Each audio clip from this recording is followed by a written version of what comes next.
बिस्मिल्लाहिर्रहमानिर्रहीम। इस लेक्चर में हम चैप्टर स्टार्ट करेंगे कोऑर्डिनेशन एंड कंट्रोल का।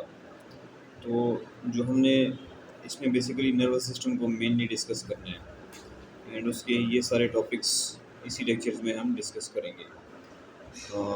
From steps involve in nervous coordination से लेकर spinal cord and peripheral nervous system तक हम इन सबको डिस्कस करेंगे। एक एक चीज़ आपको बताऊंगा और क्या आपके टेस्ट में क्या पूछा जाएगा वो भी आपको बताऊंगा। सो स्टार्ट करते हैं हम पहले टॉपिक से, steps involve in nervous coordination. कि what are the steps that are involved in the nervous coordination. आपको पता है सब एनिमल्स में जो कोऑर्डिनेशन होती है ना, जो कोऑर्डिनेशन एग्जीक्यूट होती है वो एक तो न्यूरोनल की, एक तो हमारे पास बेसिकली किसकी वजह से होती है, न्यूरोनल एंड केमिकल, जो कि एंडोक्राइन सिस्टम है। that I am going to cover in another part of the lecture. First of all, we have discussed the nervous system या neuronal conduction. बेसिकली हमारे पास जो नर्वस सिस्टम है इसमें specialised sales होते हैं जिन्हें हम न्यूरॉन कहते हैं, लिंक टुगेदर डायरेक्टली और indirectly with the central nervous system to form a network that connect the cell organ which. Simple सी बात है, ये वो बताने की बात करें कि न्यूरॉन्स हमारे पास होते हैं, इन्होंने एक लिंक बनाया होता है, दैट लिंक इनका सेंट्रल नर्वस सिस्टम के साथ होता है। सेंट्रल नर्वस सिस्टम के साथ इनका लिंक होता है, फिर वो सेंट्रल नर्वस सिस्टम उस मैसेज को इंटरप्रेट करते हैं वहाँ पर, फिर उस मैसेज के रिजल्ट में आगे एक मोटर रिस्पॉन्स तैयार करते हैं दैट गोज टुवर्ड्स एफेक्टर्स। और एफेक्टर्स फिर हमारे पास मसल होंगे तो कॉन्ट्रैक्शन शो करेंगे, अगर कोई ग्लैंड होगा तो सिक्रीशन शो करेगा। एंड मैं आपको बताऊंगा कि बेसिकली 3 बेसिक कंपोनेंट है, एक रिसेप्टर है, न्यूरॉन्स हैं और इफेक्टर्स हैं। तो सबसे पहले हमने डिस्कस करने हैं रिसेप्टर्स और इसकी डिफरेंट टाइप्स। और आपको ये टॉपिक सेंसरी रिसेप्टर्स स्टूडेंट्स को बहुत मुश्किल लगता है और ये टॉपिक थोड़ा सा मुश्किल है, ज़्यादा नहीं। हाँ, इसमें से एमसीक्यूज पूछे जाते हैं, लेकिन मैंने अक्सर मतलब देखा है टेस्ट में इसमें काफ़ी कम एमसीक्यूज आते हैं, बट ये थोड़ा टफ है क्योंकि इसमें फैक्ट्स बेस्ड इंफॉर्मेशन है। आपको फैक्चुअल डाटा याद रखना है। लाइक फर्स्ट ऑफ ऑल हम बात करेंगे what is sensory receptor. Sensory receptor means something that sense the thing, यानी जो किसी चीज़ को सेंस करे या डिटेक्ट करे चेंजेस को आपके एक्सटर्नल एनवायरनमेंट में और इंटरनल एनवायरनमेंट में, उनको हम कहते हैं रिसेप्टर। तो इसकी डिफरेंट टाइप्स है। फर्स्ट ऑफ ऑल डिस्कस किए हुए कीमो रिसेप्टर्स, ये स्मेल को, टेस्ट को, ब्लड कार्बन डाइऑक्साइड लेवल को, ऑक्सीजन लेवल को, ग्लूकोज को, अमाइनो एसिड को, फैटी एसिड को सेंस करते हैं। ये कहाँ पे होते हैं? हाइपोथैलेमस में होते हैं, ये याद रखना है। मैकेनिकल रिसेप्टर्स क्या करते हैं? टच, प्रेशर, हियरिंग, इक्विलिब्रियम, इसको क्या करते हैं? डिटेक्ट करते हैं। ये कहाँ पे होते हैं? आपकी ईयर में, स्किन में होते हैं। फोटो रिसेप्टर की बात करते हैं, लाइट को डिटेक्ट करते हैं, आपके आईज में होते हैं, rods and cone cell, this is very easy. And thermo receptor cold and warm, therm से रिलेटेड है। फोटो रिसेप्टर फोटो से रिलेटेड है, ये आपकी स्किन में होते हैं। अच्छा, noci receptor are also called pain sensators, ये स्किन के अंदर होते हैं और this is very important, noci receptor के बारे में पूछ सकते हैं। अच्छा, at least 5 different sensations are perceived by skin: touch, pressure, heat, cold and pain. There are at least 3 different types of sensory endings concerned with the sensation. अब ज़रा इनको डिस्कस करते हैं। रिसेप्टर्स फ्री नर्व एंडिंग, ये कहाँ पे होते हैं? आपके हेयर की बेस रीजन में होते हैं। ये बेसिकली इनकी स्ट्रक्चर्स फ्री नर्व एंडिंग्स होती हैं। और सेंसेशन क्या है? टच को डिटेक्ट करते हैं, डिटेक्ट करते हैं। मिजनर्स, क्रप्सकल्स, ये क्या करते हैं? बेसिकली टच को मतलब हमारे पास सेंसेट करते हैं। ये हमारे पास होते क्या है, कहाँ पे? जो फिंगर टिप्स है ना, sorry, in papilla with extended into the ridges of the finger tips, वहाँ पे होते हैं। Specialized cellular encapsulated corpuscle, spirals and twisting endings होती है इनकी, स्पाइरल शेप में होंगे, स्पाइरल की ट्विस्टेड एंडिंग होगी, ठीक है, और नोब नुमा एंडिंग होगा इसका। पेसिनियन क्रप्सकल, आपने पीसीआर रखना है, प्रेशर को, डीप प्रेशर को, वाइब्रेशन को सेंस करते हैं। इनकैप्सुलेटेड न्यूरॉन है, mostly located in the limbs, और ये डीप इन द बॉडी होते हैं। अच्छा, डिफरेंट डिस्ट्रीब्यूशन ऑफ रिसेप्टर्स की बात करते हैं। पेन रिसेप्टर्स जो होते हैं वो 27 टाइम्स ज़्यादा होते हैं कोल्ड रिसेप्टर से, और कोल्ड रिसेप्टर 10 टाइम्स ज़्यादा होते हैं हीट रिसेप्टर से। बस आपको ये बात याद रखनी है। फैक्ट बेस्ड इंफॉर्मेशन थी, इसमें कोई मतलब कॉन्सेप्ट नहीं है, you have to understand and you have to memorise. इनको याद करना है आपने। एक क्वेश्चन आ सकता है या कीमो रिसेप्टर से या नोसी रिसेप्टर से। उसके बाद हम बात करेंगे what is neuron. This is very important, आपको पता होना चाहिए कि जैसे cell is the basic unit of life, similarly neuron is the basic structural and functional unit है किसका, नर्वस सिस्टम का। न्यूरॉन्स हमारे पास जनरेट भी करते हैं और कंडक्ट भी करते हैं नर्व इम्पल्स को, जो ट्रेवल करते हैं across synapsis. What is synapse, इसको हम डिस्कस करेंगे। What is electrical synapse and what is chemical synapse, इन सब चीज़ों को हम इस लेक्चर में देखेंगे। अच्छा, व्हाट आर न्यूरोग्लियल सेल्स, ये हमारे पास जो न्यूरॉन्स होते हैं ना, उनको तो एक न्यूट्रिशन प्रोवाइड करते हैं और एक protection bye myelin sheath formation. और ये इंपॉर्टेंट है, ये दो पॉइंट्स हैं, एक पॉइंट एंड सेकंड पॉइंट। पहला पॉइंट ये कि जो न्यूरोग्लियल सेल्स हैं हमारे पास, सेंट्रल नर्वस सिस्टम है, उसका एक ख़ास नाम है, उसको हम कहते हैं ओलिगोडेंड्रोसाइट्स। क्या कहते हैं, oligodendrocytes.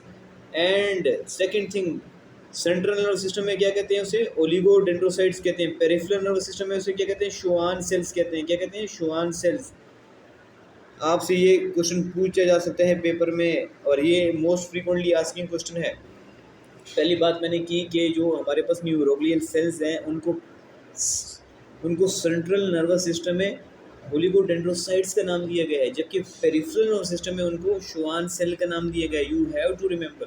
And what are their functions, what are the functions of neuroglial cells, इनकी दो ही फंक्शन है, एक तो न्यूट्रिशन प्रोवाइड करेंगे न्यूरॉन को और एक प्रोटेक्शन प्रोवाइड करेंगे न्यूरॉन को। और आपको ये बात पता होनी चाहिए, जो न्यूरॉन सेल होते हैं, neuron cell limited regenerative capabilities हैं इनके अंदर, बहुत लिमिटेड है, इनकी ये रीजनरेट नहीं करते हैं। आपने सुना होगा किसी बंदे को फालिज हो गया है, वो बहुत टाइम बाद जाके रिकवर करता है, बहुत टाइम लगता है उसे। उसकी रीज़न क्या है, इनकी रीजनरेटिव कैपेबिलिटीज़ जो होती है न्यूरॉन सेल की, वो बहुत ज़्यादा लिमिटेड है। लेकिन अगर सेल बॉडी इंटेक्ट है, आप पढ़ेंगे न्यूरॉन में कौन कौन से पार्ट हैं। सेल बॉडी होता है, डेंड्राइट होता है, ठीक है, हमारे पास एक्सोन होता है। अगर सेल बॉडी इंटेक्ट है तो कुछ ना कुछ कहा जा सकता है। अच्छा, inability of neuron to divide, what is the main reason. पहली बात तो ये जीनार्ड फेज में परमानेंटली इंटर करते हैं और इनके पास सेंट्रियोल्स नहीं होते, दे लैक सेंट्रियोल्स। जब सेंट्रियोल्स नहीं होगा तो unable to form mitotic apparatus which help in the distribution of, आपको पता है माइटोटिक अपरेटस सेंट्रियोल्स आते हैं हमारे पास, एक इस दो पेयर्स की फॉर्म में आ जाते हैं जब क्रोमोसोम ने डिवाइड करना होता है, चाहे माइटोसिस हो या मियोसिस हो, इनकी स्प्लिटिंग करता है। जब ये आपके पास सेंट्रियोल्स ही नहीं है तो कैसे होगा माइटोसिस, तो कैसे रीजनरेट करेंगे। So this is the main core concept behind why neurons have exhibit limited regenerative capabilities, they lack centrioles, they enter in G0 phase permanently, so you have to remember। उसके बाद हम बात करेंगे structure of neuron की। What is the basic structure of neurons, neuron का basic structure क्या है, आपको इस बारे में पता होना चाहिए। बेसिक स्ट्रक्चर के बारे में हम बात करते हैं न्यूरॉन की। न्यूरॉन के पास ये जो आपको रीजन नज़र आए, ये सेल बॉडी है, इसके जो आपको ये जो प्रोजेक्शंस नज़र आ रहे हैं, ये डेंड्राइट्स हैं। और ये जो पूरी रीजन है इसे हम क्या कहते हैं, एक्सोन कहते हैं। क्या कहते हैं, एक्सोन कहते हैं। सो डेंड्राइट्स, सेल बॉडी, एक्सोन्स, यहाँ पे कुछ रीजन होती है जहाँ पे हमारे पास माइलिन शीट प्रेजेंट नहीं होती, इसको हम कहते हैं नोड्स ऑफ रैनवियर कहते हैं। क्या कहते हैं, नोड्स ऑफ रैनवियर कहते हैं। और ये माइलिन शीट है हमारे पास। What is the major function of this myelin sheet and rods of Ran और नोड्स ऑफ रैनवेयर, ये बेसिकली साल्टेटरी कंडक्शन में हेल्प करता है। And I am discussing with you people what is saltatory conduction. इससे आपकी speed जो होती है इम्पल्स की, वो तेज़ हो जाती है। So this is motor neuron के बारे में बताया हुआ है, this is sensory neuron, this is inter neuron. But आपको पता होना चाहिए इन सब चीज़ों के बारे में कि व्हाट इज़ नोड्स ऑफ रैनवेयर क्या होता है, नोड क्या होता है, माइलिन शीट क्या होती है, act is the insulating material for the neuron, what is cell body and what is dendrite और व्हाट इज़ एक्सोन। आपको पता होना चाहिए कि जो सेल बॉडी होती है उसकी वो अपनी तरफ मैसेज को लेके आती है, एक्सोन जो होता है वो अवे फ्रॉम द न्यूरॉन भेजता है। तो इन सब को हम डिस्कस करेंगे। अब हम आते हैं बेसिक जो थ्योरी लिखी गई है या जो आपके पास टेक्स्ट है, आसान सी बातें लिखी गई है, कोई मुश्किल चीज़ नहीं है। लेकिन सेल बॉडी क्या चीज़ है, इसको हम सोमा भी कहते हैं, chief nutritional part of the cell है, synthesize material necessary for the growth and maintenance of neuron. क्या बेसिकली मैंने बात की, ये मटेरियल को सिंथेसाइज करते हैं for the growth and maintenance of neuron. It contains nucleus and other organelles like endoplasmic reticulum, ribosome, Golgi apparatus, mitochondria embedded in the cytoplasm. What one of the most important terminology that is going to be frequently asked in your exam? What is nasal granules? Nasal granules सिर्फ और सिर्फ ये बात है कि जो ribosome का group होता है और रफ एंडोप्लाज्मिक रेटिकुलम के साथ जो अटैच होते हैं, यानी राइबोसोम जब अटैच हो जाएं जो ग्रुप की फॉर्म में हो, किसके साथ?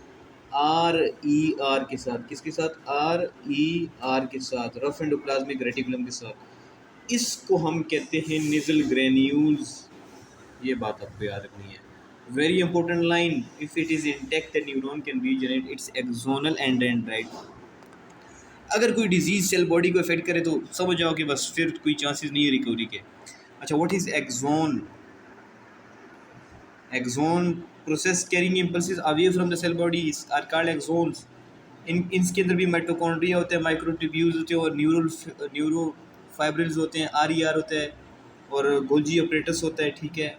Most of the axon are surrounded by protective sheath called myelin sheath, important for neuronal nutrition, protection and propagation of impulses. That आपसे पूछा जा सकता है कि व्हाट इज द सिग्निफिकेंस, मतलब कोई क्वेश्चन बन के आ सकता है. तो साल्टेटरी कंडक्शन या proper propagation of impulses, this is a मतलब core function of myelin sheet.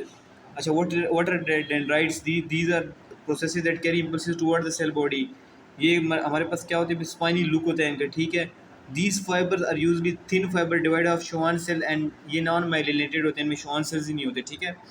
What is myelin sheath that I have discussed with you people? Neurons are surrounded by a layer of fatty substance called myelin sheath. It acts as an insulator and give white appearance. Why white appearance? Because due to अच्छा आपसे पूछा जा सकता है myelin sheath की appearance white क्यों होती है? कि उसमें फैट्स होता है. Fat always give white appearance. It is secreted bye Schwann cell which are neuroglial cells that are present in the peripheral nervous system. And what are the neuroglial cells that present in the central nervous system are called oligodendrocytes. Types of neurons कितनी हैं? Sensory neuron है हमारे पास, 3 types है. Motor inter neuron है और motor neuron है. Sensory ने sense करना है इम्पल्स को. अब उसके बाद ये ले जाएगी इन्फॉर्मेशन किसकी तरफ? इंटर न्यूरॉन या इंटरमीडिएट या रिले न्यूरॉन की तरफ. यहाँ पे ये बेसिकली सीएनएस में प्रेजेंट होते हैं और ये जो सेंसरी होते हैं ये आपको पता होना चाहिए कि ये हमारे पास रिसेप्टर रीजन में प्रेजेंट होंगे. ठीक है. इनका लॉन्ग डेंड्राइट होता है. उसके बाद हम बात करेंगे हमारे पास जो सेंट्रल नर्वस सिस्टम में प्रेजेंट होंगे. बेसिकली सेंसरी न्यूरॉन सेंस किया किसी मैसेज को, लाइक आपने किसी गर्म चीज़ पे हाथ रखा है. ठीक है. और सेंसरी न्यूरॉन ने सेंस किया आपके जो भी थर्मो रिसेप्टर्स हैं, थर्मोसेंसरी रिसेप्टर्स हैं, तो उन्होंने क्या किया? बेसिकली आपके मैसेज को लेके गए हैं एसोसिएटिव न्यूरॉन की तरफ. वहाँ पे इसको इंटरप्रेट किया गया और वहाँ से एक रिस्पांस जनरेट होता है जिसको हम मोटर न्यूरॉन कहते हैं. उन्होंने भेजा इन इम्पल्स टुवर्ड्स इफेक्टर को. इफेक्टर 2 किस्म के होते हैं. एक हमारे पास ग्लैंड्स होते हैं जो कि सेक्रीशंस करते हैं, एक मसल्स होते हैं. मसल कॉन्ट्रैक्ट करेंगे और आपका हाथ उड़ जाएगा. ठीक है. तो ये आपको याद रखनी चीज़ें. उसके बाद हम बात करेंगे what are the reflexes and reflex arc. Basically मैंने आपको बता ही दिया रिफ्लेक्सेस और रिफ्लेक्स आर्क क्या होता है, ये मैं आपको बताता हूँ. what is the basically reflex what is reflex arc and what are the basically reflex action आपको ये पता होना चाहिए कि जिसमें ब्रेन आपके पास इन्वॉल्व ना हो, सिर्फ और सिर्फ क्या इन्वॉल्व हो? Basically spinal cord. यानी आपके पास मैसेज जा रहा है हमारे पास रिसेप्टर से जा रहा है हमारे पास इंटर न्यूरॉन्स. रिसेप्टर किसके पास जाए? स्पाइनल कॉर्ड के पास जाए. स्पाइनल कॉर्ड से किसके पास जाए? इफेक्टर्स के पास जाए, जिसमें ब्रेन इन्वॉल्व ना हो. मतलब इतना टाइम तो नहीं होता ना हमारे पास. एक इमरजेंसी सिचुएशन हो, जब इमरजेंसी सिचुएशन हो तो उसमें बेसिकली ब्रेन को नहीं, क्योंकि वो हाईली इंटरप्रेटिंग एरिया. तो स्पाइनल कॉर्ड क्या करता है?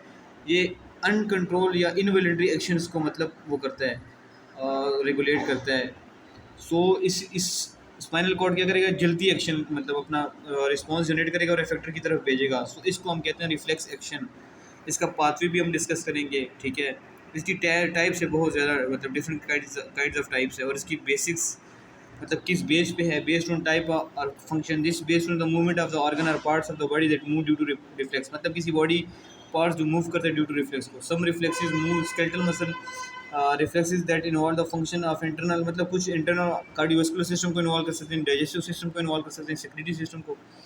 अच्छा, डिग्री ऑफ कम्प्लेक्सिटी की बेस पे भी हो सकते हैं. यानी कि द न्यूरॉन्स और जो ऑर्गेनाइजेशन होती है रिफ्लेक्स आर्क में, ठीक है। इसमें मोनोसिनेप्टिक हो सकते हैं जिसमें एक सिनेप हो, मोनोसेगमेंटल रिफ्लेक्सेस भी इन्हें हम कहते हैं जिसमें एक segment of central nervous system involve हो। मल्टी सिनेप्टिक भी हो सकते हैं जिसमें इंटर सेगमेंटल रिफ्लेक्सेस भी हमें कहते हैं जिसमें more than one segment of the central nervous system involve हो। Based on the development reflexes can be innate reflexes, innate मतलब जो बाय बर्थ हो, acquired reflexes which are we are going to acquire during our life time, and learn reflexes भी हो सकती है based on the response. Reflexes can be somatic reflexes, somatic वो होंगे जो आपकी स्केलेटल मसल रिस्पॉन्स देगा, एंड सुपरफिशियल और स्ट्रेच रिफ्लेक्सेस में आते हैं। कुछ विजुअल और एटोनॉमिक रिफ्लेक्सेस होते हैं जिसमें आपका विजुअल रिफ्लेक्स देगा। And we are going to discuss reflex action and reflex arc. Reflex action is a type of involuntary action. आगे रिफ्लेक्स आर्क क्या होता है, बेसिकली जो पाथवे होता है, ये पूरा पाथवे जो रिफ्लेक्स एक्शन का है इसको हम कहते हैं रिफ्लेक्स आर्क, और ये बेसिक यूनिट है किसका, रिफ्लेक्स एक्शन का। रिसेप्टर है, फिर सेंसरी न्यूरॉन है, फिर इंटरमीडिएट न्यूरॉन है, यहाँ पे स्पाइनल कॉर्ड की बात हो रही है, फिर मोटर न्यूरॉन है, फिर इफेक्टर्स है, ब्रिंग्स अबाउट डिजायर्ड एक्शन होता है। ठीक है, इसको ये पाथवे आपको याद रखना है।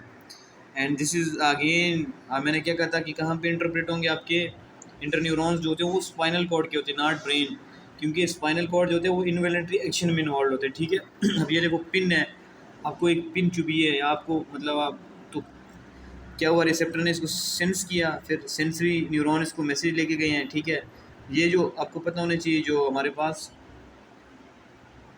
सेल बॉडी होती है सेंसरी न्यूरॉन की, ये आउटसाइड प्रेजेंट होती है और ये डोर्सल रूट गैंग्लियन में प्रेजेंट होती है। ठीक है, चलो इतना डिटेल से नहीं आपसे पूछा जा सकता आपके लेवल पे। एंड डोर्सल हॉर्न, अच्छा ये डोर्सल हॉर्न अपने याद रखना है, इसमें क्या होते हैं बेसिकली सेंसरी एरिया होता है। ठीक है, दैट जो सेंसरी न्यूरॉन के एरिया आता है। उसके बाद इंटर न्यूरॉन्स होते हैं, उसके बाद जो वेंट्रल रूट होता है इसमें मोटर न्यूरॉन के मतलब हमारे पास सेल बॉडी प्रेजेंट होता है, ये चीज़ आप क्या रखनी है। फिर ये जाएगी किसकी तरफ, एफेक्टर की तरफ, मसल की तरफ, जो कि क्या करेगा, कॉन्ट्रैक्ट करेगा। This is very important pathway जो बहुत आसान है, मुश्किल नहीं है। उसके बारे में उसके बाद हम इसकी रिफ्लेक्स एक्शन की इंपॉर्टेंस की बात करेंगे। It helps animal to save himself from danger. When a person steps on a sharp object, this message is immediately conveyed by the pain receptor to the spinal cord, which result in the contraction of the muscle of the leg and immediate withdrawal of the leg. Simple सी बात की है यार कि आप danger situation में खुद को बचा सकें। और spinal cord is the involuntary centre, involuntary action centre है, उसके बारे में हम बात करें। उसके बाद हम बात करेंगे नर्व इम्पल्स के बारे में, how the nerve impulse is going to be generated. This is very important. अच्छा, नर्व इम्पल्स होता क्या चीज़ है, वेव ऑफ इलेक्ट्रोकेमिकल चेंजेस हैं। इसमें इलेक्ट्रॉन्स मतलब कोई चार्जेस और केमिकल्स यानी उनका एक रोल है जो ट्रैवल करते हैं along the length of the neuron, जो न्यूरॉन की लेंथ होती है, और आइंस की मूवमेंट होती है। इसमें क्या क्या चीज़ें आ रही हैं, इलेक्ट्रोकेमिकल चेंज एक बात हो गई, इलेक्ट्रोकेमिकल चेंज एक बात हो गई। सेकेंड बात ये हो गई कि मूवमेंट ऑफ आइंस और केमिकल रिएक्शन, ये तीन बातें होती हैं नर्व इम्पल्स में। अच्छा, व्हाट इज़ मेम्ब्रेन पोटेंशियल, आपको पता है फिजिक्स में आप पढ़ते हैं जो इलेक्ट्रिक पोटेंशियल होता है ना, is the measure of the capacity to do electric work. इसको हम कहते हैं इलेक्ट्रिक पोटेंशियल। क्या है, जो काम करने की एबिलिटी है, कैपेसिटी, उसको हम इलेक्ट्रिक पोटेंशियल कहते हैं। जो मेम्ब्रेन के इर्द गिर्द पोटेंशियल होगा, किसके गिर्द, मेम्ब्रेन के इर्द गिर्द। यहाँ पे कुछ मतलब हमारे पास वोल्टेज की फॉर्म में होगा, यहाँ पे कुछ वोल्टेज की फॉर्म में होगा, इसको हम कहते हैं मेम्ब्रेन पोटेंशियल। अच्छा, what is resting membrane potential, ये क्या है बेसिकली, क्या भला है, नॉन कंडक्टिंग स्टेट, जब न्यूरॉन सो रहा हो, कोई काम ही नहीं कर रहा, इसको हम कहते हैं रेस्टिंग मेम्ब्रेन पोटेंशियल। और इसको हम एक और नाम देते हैं, न्यूरॉन स्टेट में पोलराइज फॉर्म में होता है, पोलराइज फॉर्म में होता है। A typical neuron rest is more positively electrical outside than inside. जो न्यूरॉन हमारे पास रेस्ट पे होता है वो मोर पॉजिटिव होता है इलेक्ट्रिकली, बाहर की तरफ उसका मोर पॉजिटिव चार्ज होगा than inside the cell membrane. इसकी वैल्यू क्या है, -70 मिली वोल्ट। आपसे वेरी इंपॉर्टेंट क्वेश्चन, आपसे यही पूछा जा सकता है कि बताओ रेस्टिंग मेम्ब्रेन पोटेंशियल क्या है, -70 मिली वोल्ट है, और इसको हम नॉन कंडक्टिंग स्टेट भी कहते हैं और पोलराइज स्टेट भी कहते हैं। अब होता ऐसे है भाई, आपके पास एक स्टिमुलस आया जिसने मेम्ब्रेन को एक्टिवेट किया। अब कहानी आती है मेम्ब्रेन एक्टिव मेम्ब्रेन पोटेंशियल की।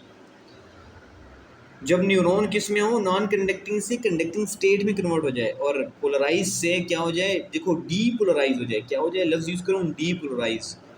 अच्छा, इट इज़ फॉर्म ऑफ नर इम्पल्स। इस स्टेट में inner membrane surface becomes more positive. आपको पता है रेस्टिंग मेम्ब्रेन पोटेंशियल में मैंने कहा कि आपके पास आउटसाइड क्या होगा, मोर पॉजिटिव होगा, जबकि इसमें इनसाइड आपके पास मोर पॉजिटिव होगा। इसकी वैल्यू +50 मिली वोल्ट है। अब आती ही बारी उस चीज़ की जो हमने डेफिनेशन में डिस्कस की कि आइंस की मूवमेंट होती है। आपको एक याद रखना है, नोकिया जो मोबाइल था, नोकिया क्या था, मोबाइल था नोकिया।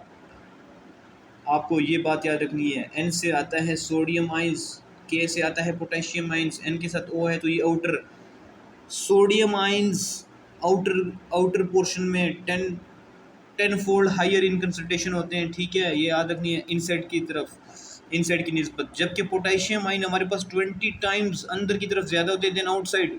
नोकिया इज़ द मतलब it's a mnemonic. To learn this concept बहुत जल्दी भूल जाते हैं आप लोगों को, तो मैंने आपको ये आसान से बता दिया। तो अब क्या होते हैं बेसिकली हमारे पास बेसिक आइन कंसंट्रेशन तो आपको मैंने बता दी है।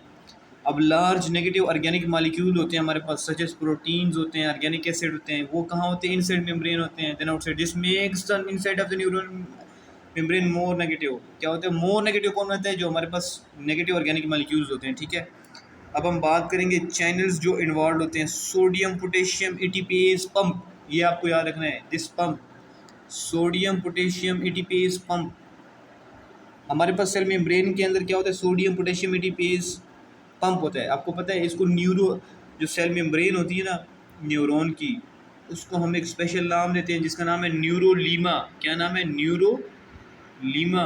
ये आपको याद रखना है, नहीं याद रखोगे तो पेपर में आ जाएगा व्हाट इज़ न्यूरोलीमा। ऐसे नहीं आएगा व्हाट इज़ न्यूरोलीमा। कोई बहुत लंबी चौड़ी स्टेटमेंट होंगी, उसमें कीवर्ड ये होगा कि जो न्यूरॉन की सेल मेम्ब्रेन है इसको हम क्या कहते हैं, क्या कहते हैं? न्यूरोलीमा कहते हैं। अच्छा, चैनल्स जो इन्वॉल्व उसकी बात करते हैं। Cell membrane is virtually impermeable to all ion except potassium. Some potassium leak out of the cell, क्योंकि पोटेशियम कहाँ ज़्यादा थे आपको पता है? नोकिया के आई अंदर पोटेशियम ज़्यादा, तो क्या करेगा? बाहर की तरफ, मतलब इम्परमेबल होते हैं ऑल आइंस को लेकर, कुछ लीक आउट हो जाते हैं। Loss of these positive ion from the neuron by diffusion होता है across for more negative charges inside build हो जाती है हमारे पास then outside. All neurons have very active sodium potassium pump located in the cell membrane. अच्छा, ये कैसे ड्राइव करते हैं? एटीपी यहाँ पे खर्च होते हैं। 3 सोडियम आइंस क्या होते हैं basically into the cell. 3 sodium ions जो होते हैं ये ट्रांसपोर्ट होते हैं बाहर की तरफ, 2 पोटेशियम आइन आते हैं अंदर की तरफ। तो फिर भी ये मोर नेगेटिव इसको बना रहा है। Cell membrane has sodium and potassium gates which open allow the movement of ions along the concentration gradient.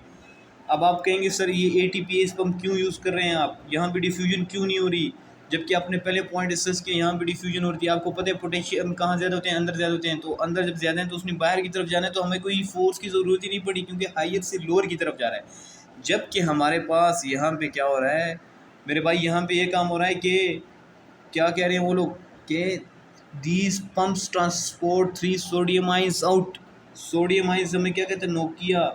Sodium ions बाहर ही 10 टाइम्स ज़्यादा है, यानी कि ज़्यादा की तरफ, लो से हम ज़्यादा की तरफ भेजेंगे तो ज़ाहिर बात है फोर्स लगाएंगे, वो एटीपी की फॉर्म में होगी, कुछ एनर्जी हमारे पास खर्च होगी। एंड 2 पोटेशियम आइन अंदर की तरफ लाएंगे। आपको पता है नोकिया पोटेशियम आइंस कहाँ ज़्यादा है? इनर ज़्यादा है, इनसाइड पे ज़्यादा है। तो पोटेशियम आइन अंदर की तरफ आएंगे, जब लोअर से हायर की तरफ आएंगे तो हम कुछ ना कुछ एनर्जी लगाएंगे। So that's the main reason why ATP is pump work here. उसके बाद हम बात करते हैं initiation of nerve impulse. This is very important, यानी कि ये ग्राफ यहाँ पे डिस्कस नहीं किया, उस ग्राफ के ज़रिए मैं आपको अच्छा समझा सकता था, लेकिन देखते हैं। ईजी है, कोई मुश्किल नहीं है। अंडर नॉर्मल कंडीशन आपको पता है nerve impulse is initiated by मतलब एक स्टिमुलस आता है आपके पास, थ्रेशोल्ड स्टिमुलस जिसे हम कहते हैं, मिनिमम इंटेंसिटी ऑफ स्टिमुलस। अच्छा, यानी कि हमारे पास नर्व इम्पल्स जो होता है, यानी इस तरह का स्टिमुलस आता है जो कि इनिशिएट कर सके एक मैसेज को, नर्व इम्पल्स की फॉर्म है, इसको हम कहते हैं थ्रेशोल्ड स्टिमुलस। अच्छा, it result in the remarkable localize change. अच्छा, ये क्या करते हैं? रेस्टिंग मेम्ब्रेन पोटेंशियल को चेंज कर देता है। It disappear for a brief instant and replaced by an action potential. This change is a brief, millisecond के लिए चेंज होता है। Only portion of neuron is in active state. अच्छा, conduction of nerve impulse resting membrane से active membrane potential में कैसे change होता है? This is very important. अच्छा, ये पूरा जो फड़पा लिखा हुआ है, मतलब सारी this passage of nerve impulse associated with the increase in the permeability of sodium ion moving inward. Upsetting the potential momentary making the inside more positive than outside. पता क्या है, सोडियम अंदर की तरफ आएंगे, क्या आएंगे, अंदर की तरफ आएंगे, सोडियम आइंस आर पॉजिटिव, तो क्या करेंगे, इनसाइड को मोर पॉजिटिव बनाएंगे। ठीक है, इसमें क्या, किसका रोल है, कंडक्शन ऑफ नॉन में रेस्टिंग से एक्टिव में सोडियम का रोल है।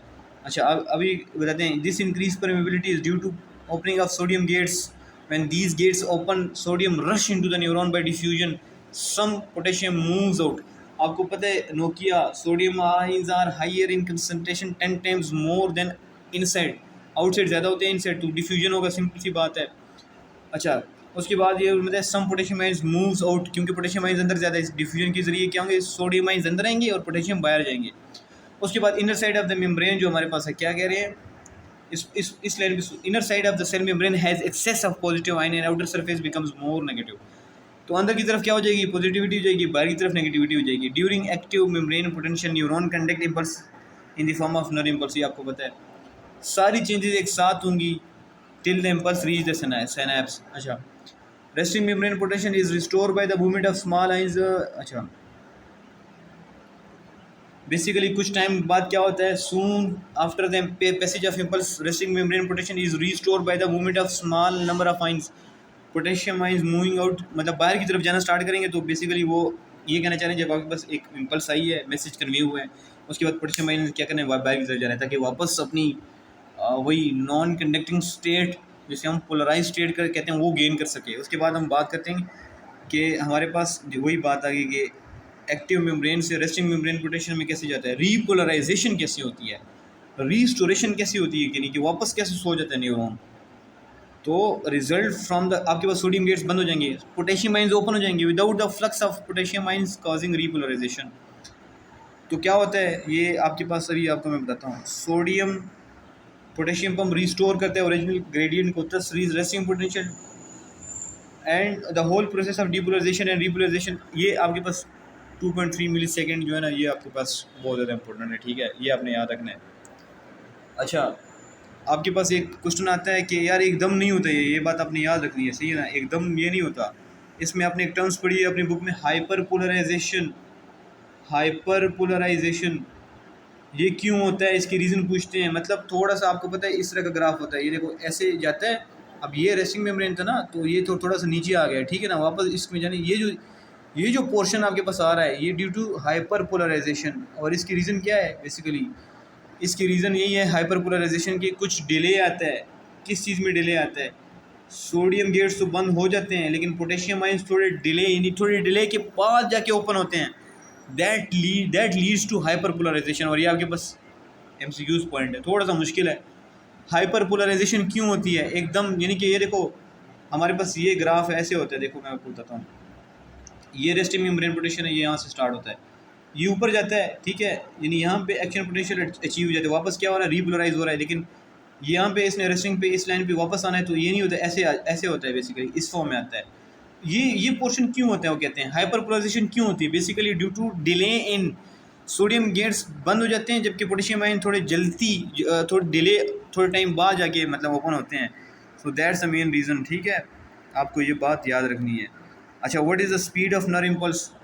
नॉर्मल स्पीड जो होती है ह्यूमन में वो 100 मिली सेकेंड होती है, बट ये 120 मिली सेकेंड भी हो सकती है।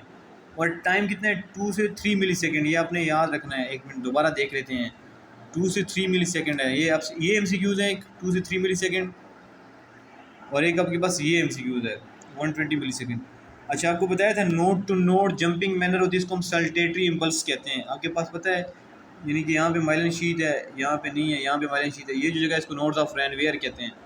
और इसकी वजह से एक साल्टेटरी कंडक्शन होती है, यानी जंपिंग इम्पल्स होता है, यहाँ से जंप करता है ऐसे, फिर यहाँ से ऐसे जंप करता है। तो it's very easy. What is synapse, ये बहुत आसान है यार, ये तो बच्चों वाली बात है। अब मैं आपको बताता हूँ कि साइनैप्स होता क्या है। ये देखो यार, सिंपल सी बात है, मैं आपको ना एक आसान सी डायग्राम पहले बना के दिखाता हूँ कि साइनैप्स क्या है यार। सिंपल सी बात है, ये एक न्यूरॉन आ रहा है आपके पास, और एक न्यूरॉन ये है, ठीक है, ये देखो, ये देखो, एंड दिस, ये है हमारे पास प्री सिनेप्टिक न्यूरॉन है, मतलब प्री सिनेप्स से जो पहले का न्यूरॉन है उसको हम प्री सिनेप्टिक न्यूरॉन कहते हैं। ये सिनेप्स के बाद का न्यूरॉन है, इसको हम पोस्ट सिनेप्टिक न्यूरॉन कहते हैं। इनके दरमियान जो स्पेस है, इनके दरमियान जो स्पेस है इसको हम कहते हैं सेनेप्स कहते हैं, या सेनेप्टिक क्लेफ्ट भी कहा जाता है। अब समझ आ गई सेनेप्स क्या है? ये कोई बहुत बड़ी चीज़ नहीं है, ये बड़ा आसान है। Cytoplasmic space, what is this? Sorry for interruption, what is this? हम वापस आते हैं अपने टॉपिक की तरफ। थोड़ा सा इशू है हमारे इसमें, वेट